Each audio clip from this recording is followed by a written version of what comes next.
Welcome to Hope Retreat Recovery Ranch in SNEEDVILLE, Tennessee, the sunny metropolis of the South. Sunny today, yeah. Beautiful mountains of East Tennessee.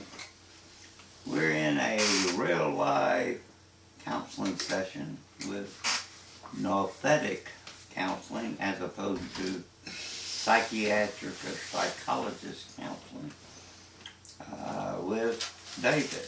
But before we do anything that we do here, including counseling, we first go into prayer and meditation with song, so that the meeting goes well in God's will and under His authority.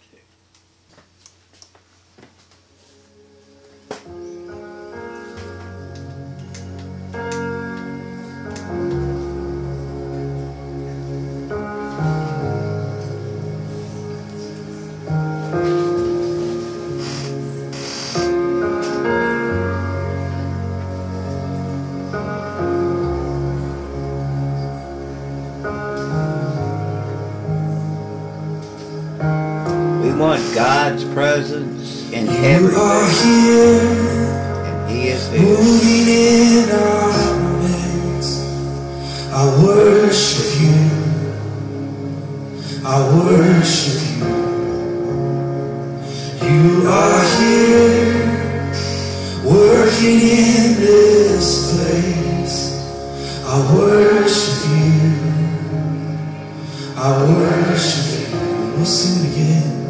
You are here, moving in our midst. I worship you, I worship you. You are here, working in this place.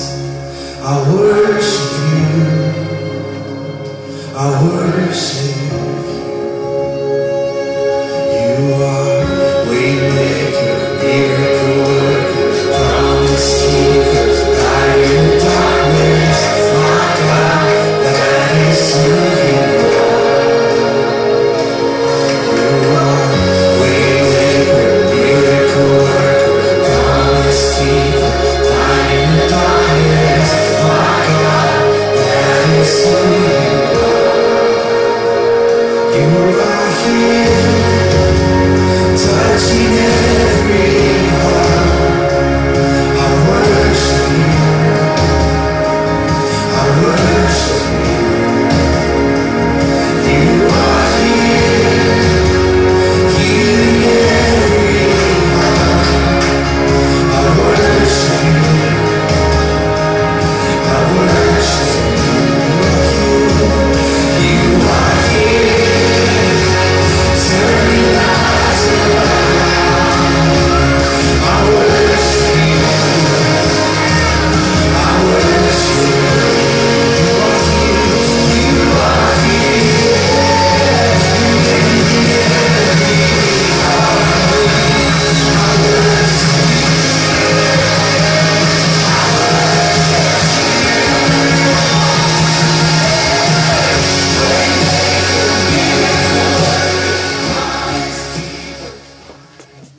So, David, how do you think you're doing on the program?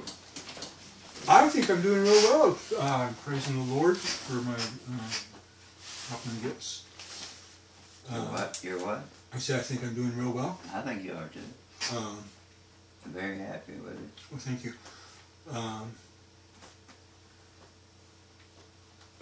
Kind of ironic was reading today's Daily Bread about being under construction.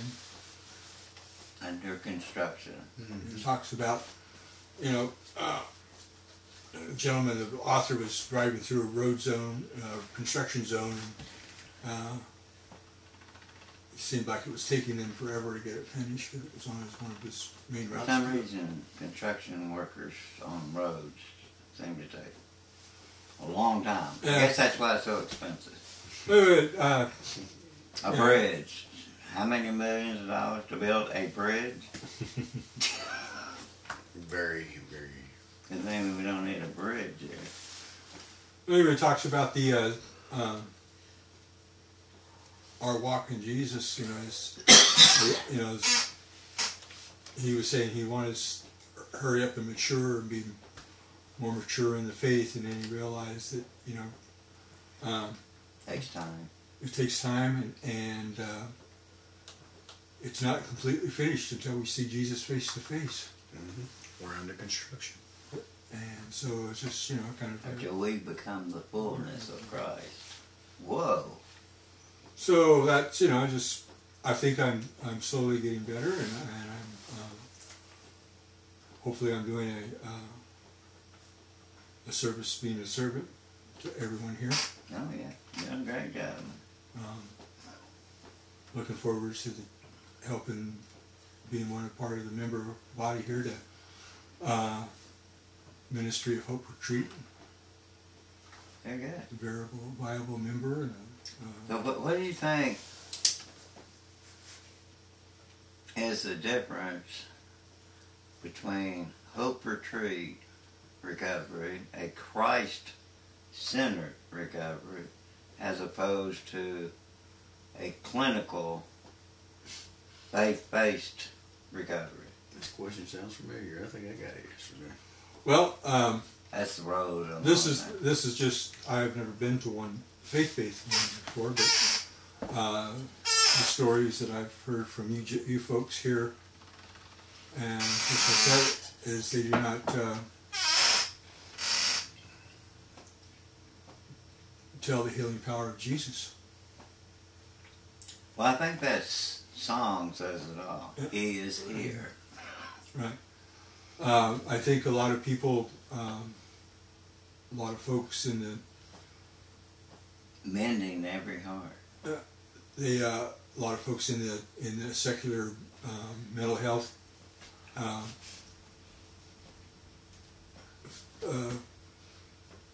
mental health industry did not understand people completely, because they don't know God. God has a plan for each one of us. Well, what about those in the mental health industry that are professed Christian?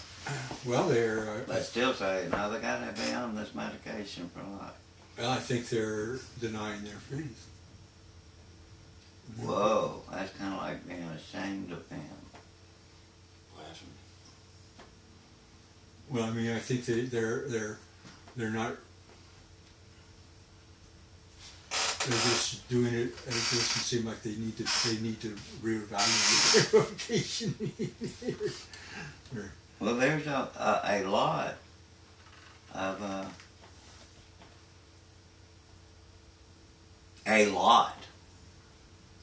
of Christian-based psychiatric counselors out there and psychologists out there.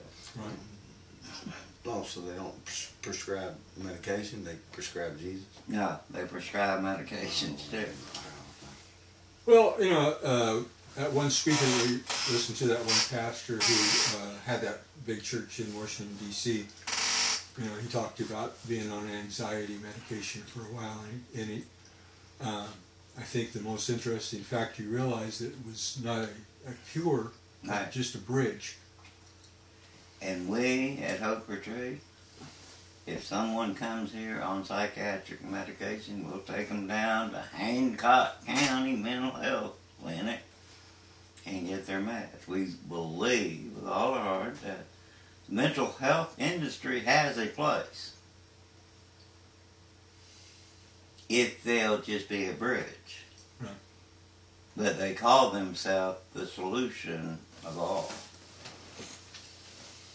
They say in reverse that we are the answer. If the God thing works for you, cool. In other words, God is if you need that, that's cool. If coloring in a coloring book works for you, that's cool too.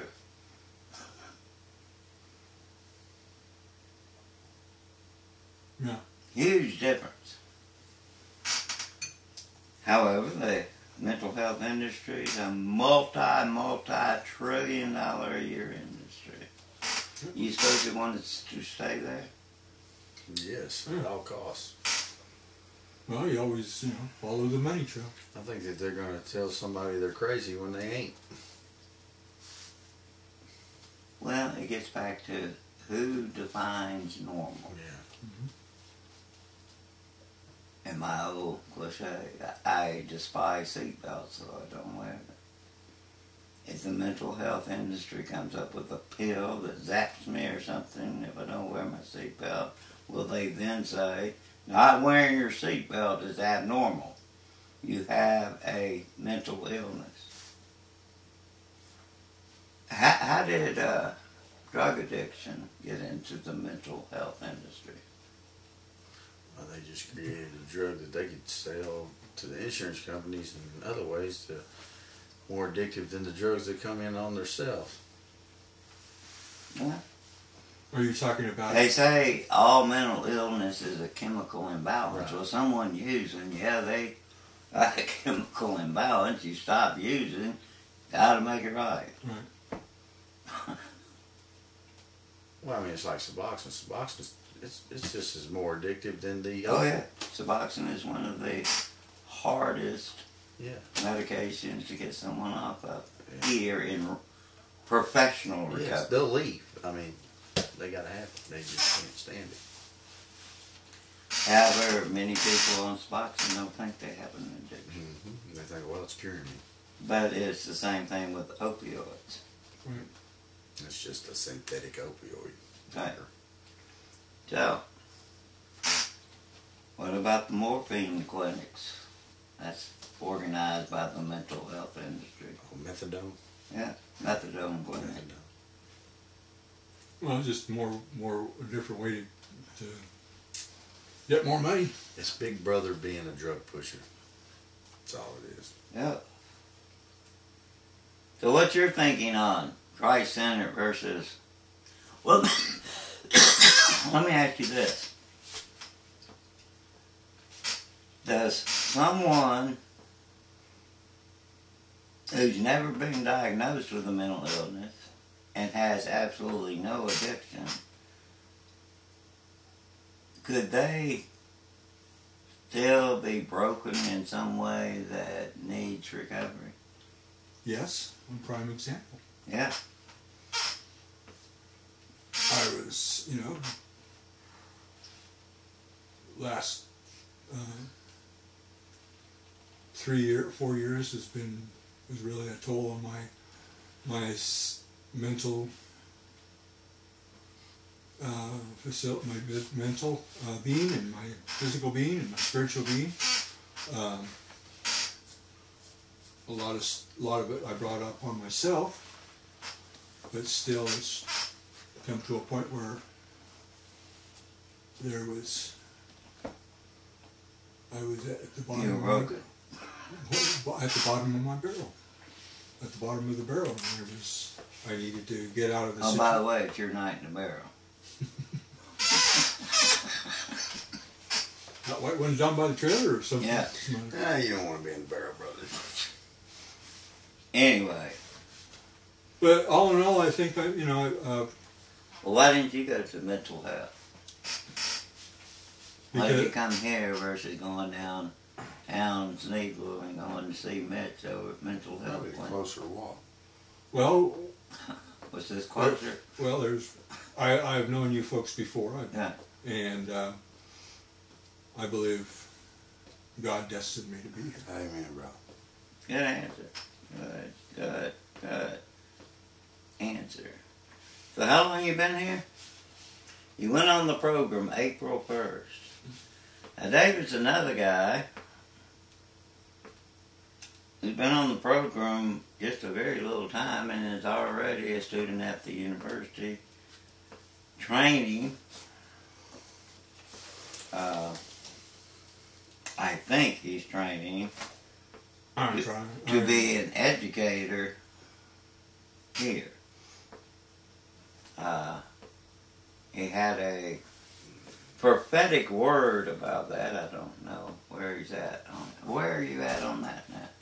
Well, I'm still learning. I try to just seeking God's will. And I'm trying to. I believe I'm working on the process of trying to take notes and absorb things and to ponder on them. Mm-hmm. And I think, if I may, I think, I know Michael and I talk about things, and I think I help him out, and he helps me out. It's a two-way situation. Yes, definitely helped me out, David. Thank you. And I'm trying to figure out Steve. Well, see, you know. He's going to take a little more. Well, no, I mean, just try to help him out with his studies, and try to encourage him to. Yes, he does right now. David does do that. Well, you're going to find with Steve, he's a long way from getting towards recovery already. Yeah. And you'll see him gradually get closer and closer, and then all of a sudden, the body will drop out. And that's from experience of knowing Steve. It's different people grow different, Well, I'm praying for him and hoping that something in the Lord will turn on something in his brain or soul, and he'll see the light. Right. That's the only thing we can do with people, right? I mean, you can't shove the gospel down their throat. Well, They either accept it or they don't, right? Right. Well, I've had even atheists come through the program. Yeah. Devil worshippers. Huh? We've had devil worshippers too. Yeah, had devil worshippers. I wonder what they were thinking. Well, I tell everybody it is a Christ-centered program. In fact, I explain the difference between faith-based and Christ-centered. My curiosity goes along the line of why does a Christ-centered to get faith-based initiative money have to go through the mental health department of the state to get that money when we do two entirely different things? I'm going to meet with the governor one day and figure this out. What do you think about that, David? Being that you're looking at this. Well, I think they are. They got a faith-based initiative money. Shouldn't they have a faith-based department with the state of Tennessee? I believe they should have. It should be equal. It should be based on the success rates of healing. But let me ask you this, dude. You suppose when they made the faith-based initiative, they meant it for followers of Jesus, or it could be faith in anything? I was imagine it's probably based on anything, New Age, Buddhism, or Zen meditation, Yes, Islam, any religion. any type of. You think that's why the law went into effect? Last I heard, it was still on our money. Said, "In God we trust." Yes, but I think Do you suppose that was about just any God, or do you think that was about the living God? I think they based it up through the Constitution and what they put amends on, and freedom of religion, which means any religion. Yeah, because there's a lot of gods. Well, it was originally constructed We know because they can't. Everybody, our forefathers came from the Church of England, which was very, very rigid, and the Church of England had already gotten to where the church is today. So they wanted freedom to worship the living God. Yes, until a man amended it. Right. I agree, totally. It was Christianity. Christopher Columbus, did you know his mission of coming here? Do you know what his mission was? Spread the gospel. You know that? Yes, I did. I heard that on what's his name?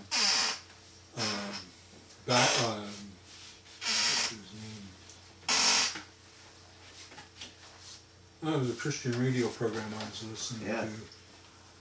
He did. What's that guy? That's why he came here. he convinced the Queen of England his voyage was to prove the world is round.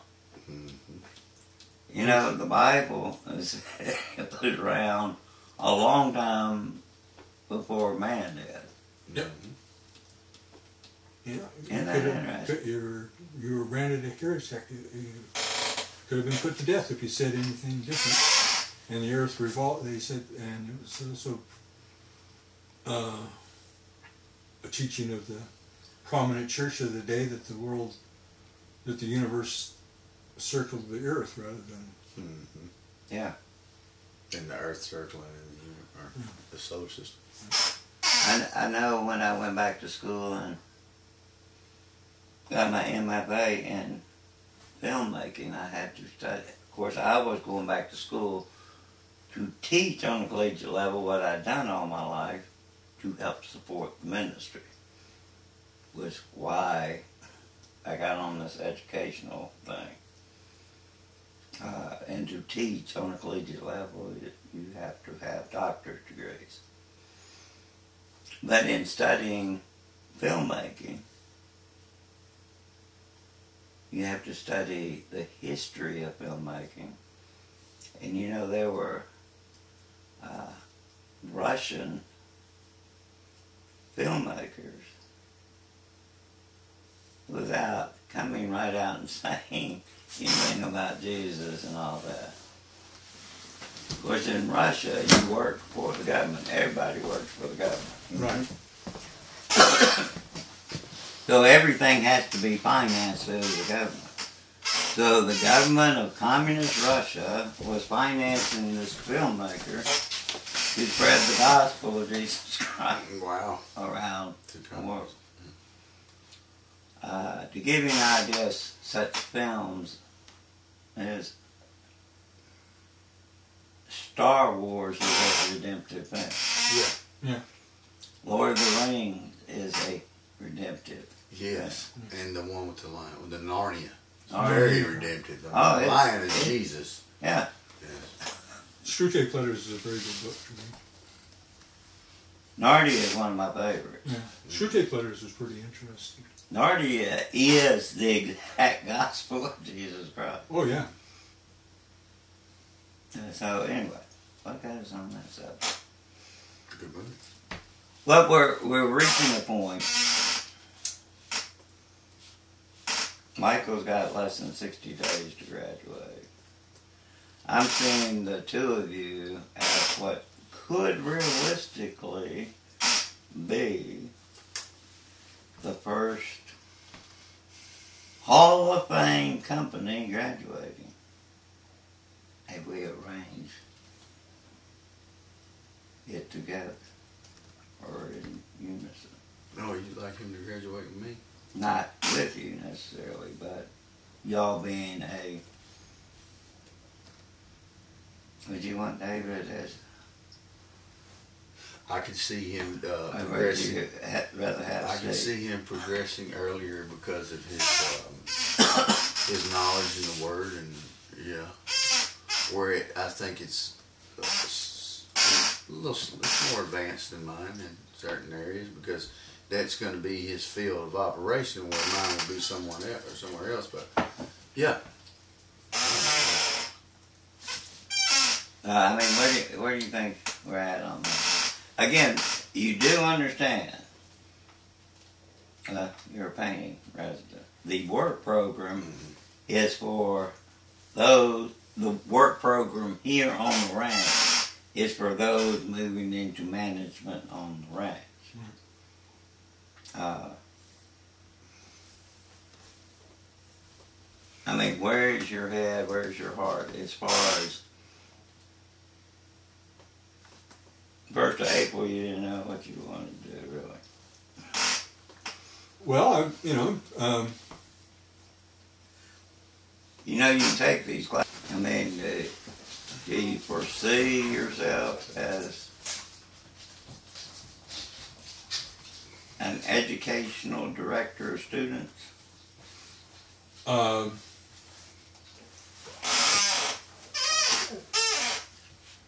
Not at this point, no. but I feel like I have a. I'm not going to put you in charge of the students like that. This is my wife, Rebecca. Hi. Pastor Who are you Rebecca. talking to? Oh. Amber. Hi. Yeah, I don't see myself in that position right yet, but I'm trying to. Is that the direction we're heading, or we don't know the direction we're heading yet? I think I'm heading in that direction. I'm still a little bit hesitant to skip any affirmative action answer. You have what? I'm a little bit hesitant right now to give a little bit. Just like reading the Experience in God book. It talks about sometimes you have to wait a little while. Sure, yeah. And But when God speaks, well, you will know the answer. yeah. I will know the answer. Right. Do you think you're going to get through your commitment of 3 months? You're halfway there right now. I believe I am. Okay. Right on. I'm going to take it. Okay. Yeah, good. Hi, Cameron. Okay. Do you have any questions or comments? Well, I just wanted comments. I really appreciate you folks and the mission and the work you do here for the Lord Jesus Christ. I think it's honorable and great work. Do you have any advice for those who may be viewing this videotape that's broken in some way? Well, folks, as someone who has who used to live, who thought he was an altogether guy, good guy, and had his act together, after being going through a semi-painful divorce on my side, realizing, having my eyes opened up that I wasn't as a goody two-shoes as I thought I was. That's interesting. And You know how many people who come through our recovery that will come right out and say, I feel you for what you're doing here, but I was a good person before I got here. Well, who are you comparing yourself to? well, I didn't, Do you realize? Well, that's the question. He's not talking about you. No. You're gonna, as you grow, and as I still grow, things that today you don't even consider remotely sinful, well, one day will be sinful. You know that? Yes. It amazes me. well, I think I think that's the first part of recovery, isn't it? Admit that you're Powerless. powerless and that you're the one to blame for all your problems that you've had. Not necessarily. I mean, people come from some pretty rough backgrounds. Well, I mean, in my case, I mean, It may not necessarily be your fault, but it was someone's sin that hurt you that caused you to have problems. Well, It doesn't matter. We don't need to blame anybody. We need to reconcile with everyone to grow closer to the likeness of Christ. Well, I think it's important to admit to.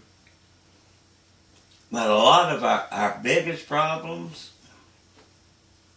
is ourselves. Right, and I realize. Because it's not necessarily the problem that someone else did to us. It's how we respond to what they did. Right. It's like the crisis we're in now. Doesn't matter where it came from or what's going on. How are we going to respond to it? We're either going to respond in fear or Faith. faith. And what we teach you here is to take your fears and turn them into faith. Right. Anything else? You got anything to talk to them about? Oh, no, I enjoy his company. He's helped me in a lot of ways, and I appreciate it. Yeah. And you know, if he, I'm behind him in whatever he chooses to do. It doesn't matter, as long as I know I got a friend for life, regardless. Well, that's what we're really all about. Creating eternal relationships. Isn't it? Yep. Okay. If nobody else has anything to say, I'd say that's right. All right.